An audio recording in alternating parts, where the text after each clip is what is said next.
Ongi etorri Edelbibes Digital Plusen beste bideo tutorial batera. Ikasleen zereginen aurrerapena jarraitzeko irakasleak Kanbana modu iraunkorrean nola erabil dezakeen ikusiko dugu bideo honetan. Lehendabizi, aukeratu zure liburutegiko liburu bat. Behin barruan zaudela, aukeratu ikasteko egoera bat.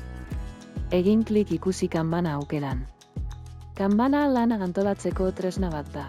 Eta egin beharreko zereginak 4 ataletan banatzen ditu. Zereginak, egiteko, egiten eta eginda. Txartel guztiak edita daitezke testuarekin, koloreekin eta emotikonoekin. Ikasteko egoerak aurrera egin ahala, mugitu egin daitezke.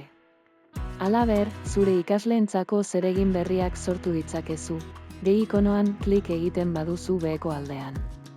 Kanban iraunkorraren funtzionaltasun berriari esker, zure aldaketa guztiak etorkizuneko ikasgaietarako gordeko dira. Egiaztatu nahi baduzu, egin klik irten botoian eta sartu berriro aldatu duzun Kanbanean. Hurrengo bideo tutorialera arte.